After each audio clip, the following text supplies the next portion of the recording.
I'm going to start off with President Trump's State of the Union message last night. Now, after about an hour or so of him handing out Purple Hearts and Congressional Medal of Honors, that type of thing, about an hour, hour and a half, I fell asleep. I woke up just about the time where he's saying good night, goodbye, thanks for being here, that type of thing. Then they presented the opposition address, some chick from to governor from an eastern state.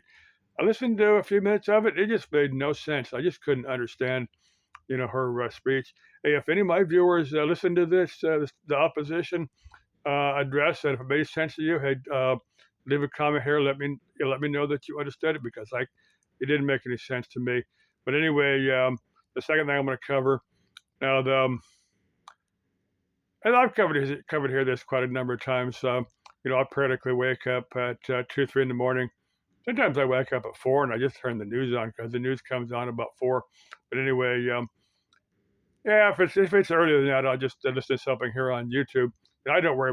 Sometimes I go back to sleep, sometimes I don't, but I don't worry about. But anyway, there's one of about 4 or 5 different YouTube channels I listen to. This morning, I think it was Don't Scare Claire, but it was either Don't Scare Claire, Haley After Reese, or Haley Reese, or Avery After Dark. Well, three. But the story that one of these chicks was telling. Um, these are stories that are sent in by their viewers. But anyway, was told by this one lady, was her husband or brother or something, well, apparently she'd seen the ghost for a while, and this guy and eventually saw it. And this ghost was sitting there flicking the light switch on and off. Now, if that had been me, I'd have said, okay, I get it. What do you got in mind? I wouldn't get upset about it. I said, well, look, I get that you're trying to get my attention. What do you got in mind? But this guy was freaked out. He just left. Um, but yeah, after Mitchie talk about the light switch being turned off, as you know, if you listen to YouTube, it's advertisements on YouTube, and they'll just cut from the what you listen to an ad, and this I don't remember the product or service, but it went something like, using our product, switching to our service is as easy as turning a light switch on, and I just thought that was kind of interesting. I just amused me. Well, let's see. The last thing I'm going to cover. Now, I've listened to a handful of these here on YouTube. These are quite interesting stories. I need to get the names of some of these because I'm not subscribed to any of these, but I find these pretty interesting stories. Now, these are concerning, there's 4 or 5 of these I listened to. They're concerning German POWs during World War II. The one I was listening to yesterday was about these nurses that were, I don't remember where they were taken prisoner from. They were a particular hospital. These were German nurses. There were these Canadian troops that had taken these nurses. Well, the nurses were all indoctrinated, by their country that the opposite, that any foreign soldier is gonna be, punish, torture them. They're gonna eventually kill them. They're gonna starve them, that type of thing. And these nurses kept thinking, well, we're gonna be executed. This is it. They're talking to themselves. But anyway, these Canadian forces, they actually feed them. They say, look, you're still nurses. We expect you. They were in a hospital. They had German soldiers there. They said, look, go ahead and keep treating these guys. We know we're gonna eventually get you out of here, and we're gonna send you back to Western Canada. After 3 or 4 days, they processed these chicks. They're all women. These women kept thinking that they were going to be executed because that was just their indoctrination. And but these Canadian soldiers had fed them and took pretty good care of them. They got their boat ride across to Nova Scotia. It was on the eastern coast, but anyway, they processed them. They gave them identity cards with their name and picture on them and all that. They sent them clear across Canada. These chicks were kept expecting that they were going to be executed. They saw these big forests in Canada. That wasn't the picture that their country had told them. They said, look, the U.S. and Canada have been defeated. They're in ruins. The people are starving. That wasn't what they saw. These nurses were on trains, as they were headed back. They took them clear across Canada to Alberta, Saskatchewan. It was a city in the western part of Canada. They'd take them to hospital, or a POW facility. And anyway, after that, they kept expecting to be executed after a couple of weeks. They had been in captivity. They kept thinking, well, maybe these guys are going to treat us properly, and that's what they did. They fed them and they treated them. After they'd been in this particular facility for about a month. This one doctor, he was Canadian, but he spoke he spoke some German. He talked to these nurses. He said, "Look, you are POWs, but you're still nurses.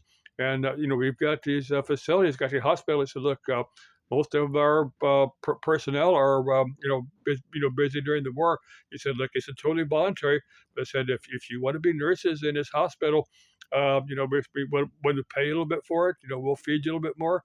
And of course, I mean, some of the women were still of a Nazi ideology and had nothing to do with it. But some of the women said, "Well, look, yeah, we want to do this. And they served in these hospitals, and they got to know from the doctors, they got to know from the patients. Of course, over time, they started learning, picking up a little bit of English, and some of the women enjoyed it. Some of the women were still of the, even though they had volunteered, some of the women were still of the Nazi ideology and just didn't really. They were still nurses, but they just didn't really care for it. But after after they were there for about a year and a half or something, the war finally come to an end. Um, and the doctor was, were telling us, "Look, they throw parties for them." They said, "Look, we really appreciate your service." And, throwing parties. Some of the people that had been patients in these hospitals had come back and thanked the nurses. Said, "Look, we really appreciate your service there. We really appreciate your humanity." And some of the girls really appreciated it, and some of the girls didn't. And after that, under the rules of the Geneva Convention, they had to send them back. They couldn't stay. I'm gonna get the story of another guy here in a little bit, or I may tell that in a separate video. But there was another guy. It was on PBS. Another very, very interesting story. I'll probably tell that here because I got plenty of time. I got to do some work today, but I got a couple hours to get there. But anyway, these women, they were sent back. They went back, took the same train ride to the east coast, took the boat ride back over to Germany, and when they eventually, they were sent off to their particular, where they were originally from, and most of their family, because some of their families were, got killed in the war, some of them starved to death. The families that were still alive, saw these women coming back happy and pretty obviously well treated, well fed, and they consider them traitors. They some of them wanted nothing to do with them. I just considered them traitors, even though they were taking POW, and they didn't have a lot of choice about it.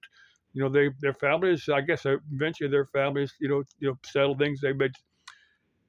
They made peace with them one way or another, and eventually, I'm thinking one or two of them might have come back either to the U.S. or Canada because they liked it here. But I'm thinking most of them kind of said, "Well, look, we are," they went ahead and went further with their medical training, and some of them became doctors, and helped rebuild Germany after the war. It's very, very interesting stories. I need to get the name of some of these YouTube channels. So if anybody else is here is listening, I find that type of history very, very fascinating. Maybe it's just me. I don't know. I don't know if anybody else is here. Anybody else watching me finds these stories fascinating, but I do. But another one I find very, very fascinating. I've told this quite a number of times. The Gila River boatmen. That these guys were Kriegsmariners, or Kriegsmariners are sailors. They're enemy combatant. I consider myself a red-blooded American. They were the enemy, but I still consider these stories interesting because they're part of history, even though at the time they were the enemy. But I think I still consider myself a red-blooded American. I want everybody here to understand my viewpoint on this. But anyway, I'm telling you stories because they're interesting. But anyway, these guys were held over, I think it was Papago Park, and sometime I need to get over there, and because Sidetrack Adventures, in one of his videos, had covered, there's a plaque over there at Papago Park. Not much as the POW camp is gone, but there's a plaque over there dedicated to the Gila River boatmen. Now these guys were, they were held as POWs in this camp, and they knew that the Gila River, ran through the valley. They were, maybe 20, 30 miles from the Gila River, but they had escaped. If you look in some of the old, there's some articles that are here on YouTube that show they'd actually dug a tunnel under the facility to get out. They'd spent some time getting it out. That either stolen some, like some multi-man rafts, or they had built some. I don't know. There's different stories, but anyway, these these guys had, got out. They had marched through the desert for days and days till they eventually got to the Gila River, and there was no water. It was completely dry. They and after the war, of course, again under the Geneva Convention, they had to send them back, and some of them came back, and some of them, they had little parties over here, in celebration of their. I think one or two of these guys, after the war was over, they liked it here, and they came back to stay. I think I may be wrong on that, but I know they came back and had celebration of their. I've covered that. And there was another guy. Um, Again, he was taking POW. I don't remember where he's held. This was on PBS. It's American Educational Channel. But this guy, the war was over. They were going to release him, and he was thinking to himself. He said, "Look, my country's in ruins. I don't really want to go back." Well, what had happened? The part of Germany where he was from, they changed the lines on a bunch of maps where he was from. They changed the map so it was actually part of Poland. So he wouldn't be going back to Germany. He would be going back to his hometown, which was, which was in Poland. So he promptly escaped. This guy didn't speak English. He eventually learned it. He was kind of living on the streets for a while. He eventually learned good enough English, and he had become this big tennis star. I guess this is a true story. But anyway, I don't remember. I wish I'd remember his name. Next time I see the show, I'll get his name. But anyway, he'd become this real popular tennis star. And everybody thought he was an American because he'd faked all his papers and stuff. He'd married this lady, had a family, and he was getting close to the time for retirement. And this lady, they had a couple grown kids. They're looking forward to retirement.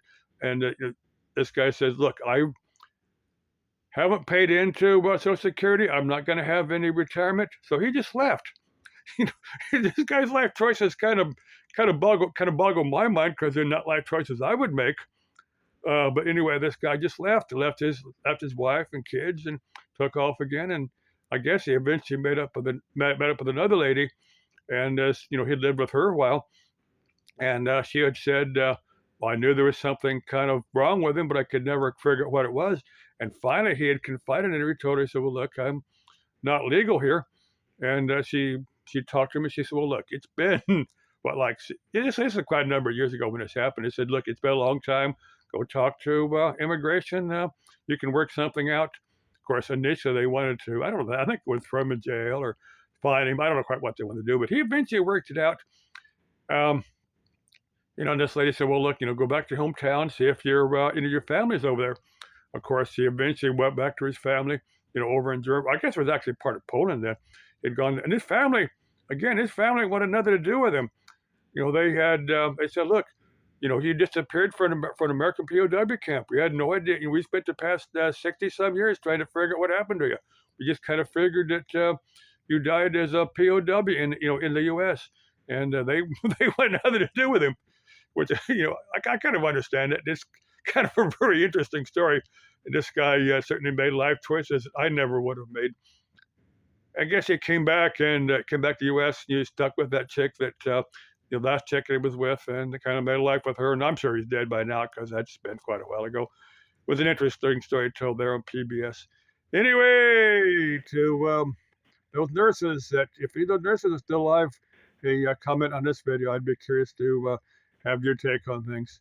Say to these those chicks, those fraus that were nurses, that maybe you went to Canada and what was it?